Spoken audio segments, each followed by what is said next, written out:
Hi everyone, it's Victoria Carter, and today we're going to be talking about writing prompts. Are they helpful? Are they a distraction? Well, let's get into it. So, first of all, we've all heard of writing prompts. Write about a key and a chase and a sunset, you know. Write about an animal and a surprise and someone who is sad. You know what I mean? And they can be helpful.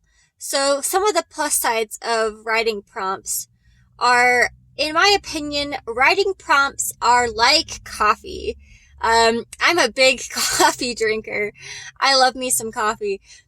And, in my opinion, writing prompts are a lot like coffee. They'll help boost your writing. They'll help push you forward if you're feeling a little dragged down, or if you're feeling a little stuck, or if you just need a little pick-me-up. Just like my coffee, my lovely hazelnut lattes, they will do that for you. And what I mean by that is, let's say you are getting fatigued on your story, or you're not quite sure where exactly to go next. You know generally where you want to go, but you need some kind of like umph to push you forward. Well, you can pick up a writing prompt and, it could say, talk about an animal, talk about a secret. And you're like, oh, you know what? I think that I do need to put a secret in this part of my book because, I can make a more dynamic character. I can drag the readers into my story more. And I can heighten the tension. And then you can kind of interweave the writing prompt into your story.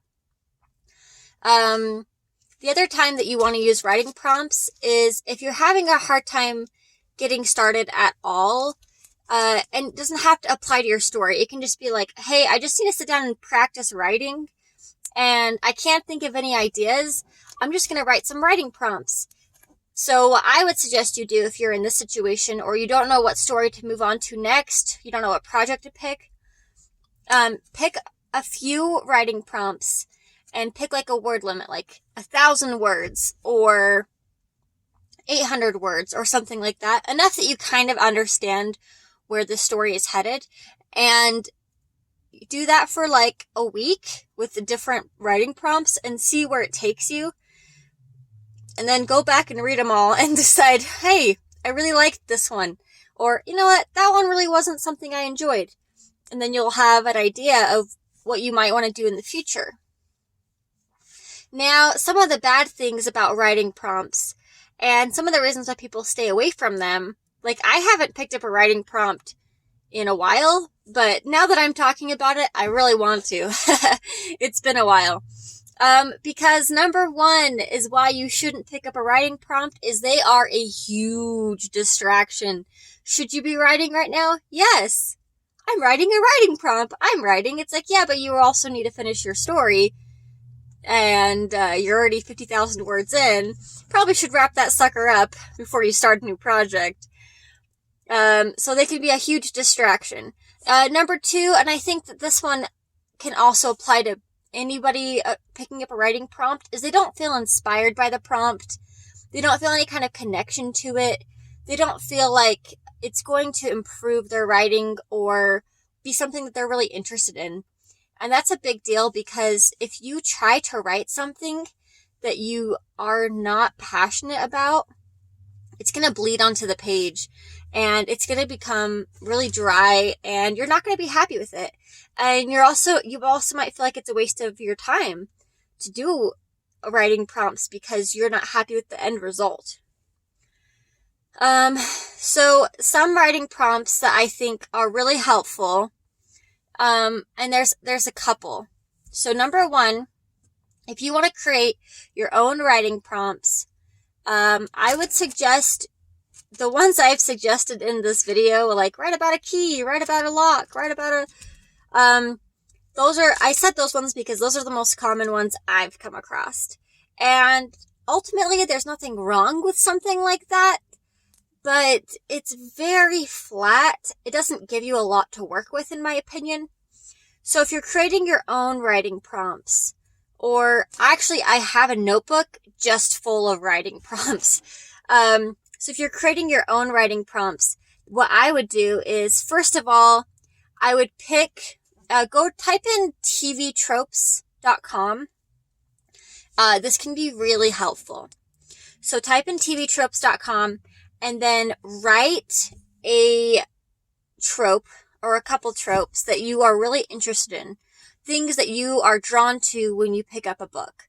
So something I really like in romance, for example, is, I think it's called like forced marriage or something, where two people, they don't love each other, but they have to get married because they're at war or their villages are fighting or something.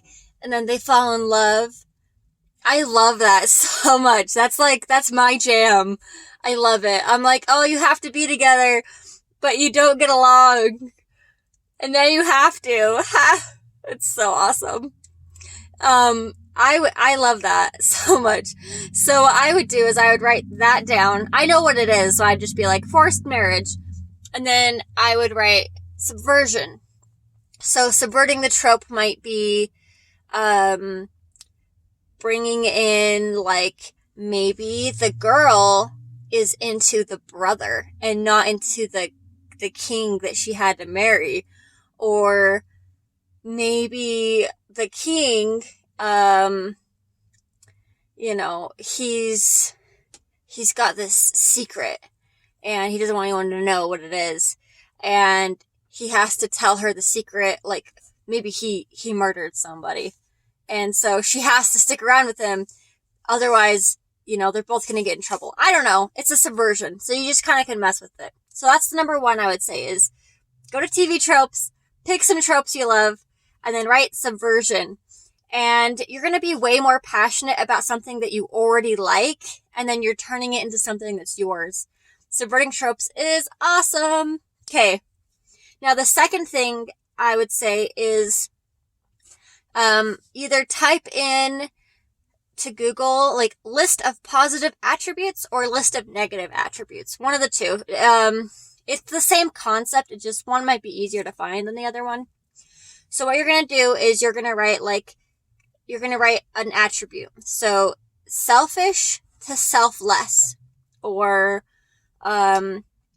fearful to brave, or you can do it flipped. So you can look like someone who used to be very optimistic, but they're now pessimistic. And those, my friends, are what we call character arcs. And if you can learn how to figure out the general beats in a character arc in a 1,000 word short story, then you're gonna figure it out in your main story as well. So that's the second one. And then the last thing is, pick an ending. So find an ending of a story that you really liked. Like, for example, if you really liked the end of a Disney movie, I know, I always pick Disney movies. Or if you really liked the ending of a really sad tragedy movie, or a book, or you wish there was more to a book. This can be a really good way to wrap up an ending, because you have an ending in mind. And I find that the biggest reason why writing prompts fail is because people are coming at them the wrong way. But if you look at them like, hey, I need to work on my character arc. Let's do a character arc writing prompt. Hey, I need to work on my ending. Let's do an ending based writing prompt. Hey, I need to work on subverting tropes so that, I'm bringing something new. You can do that. And that's how I would suggest doing your own writing prompts and taking full advantage of writing prompts. So really just try to focus on something that you're struggling with. Like, if you're struggling with prose and description, then do a writing prompt where there's very little dialogue and there's a lot of description. Or if you need dialogue, then do one where there's a lot of dialogue or a lot of different characters. And that's how you really can take advantage of writing prompts. And I think that's why there's this big divide, because people don't understand how to use them properly. But remember, writing prompts are like coffee. They're just going to help you get going, but they're not going to write your book for you. You still got to do the work. So drink your writing prompt coffee, and remember, every victory is a victory. I'll see you later, guys.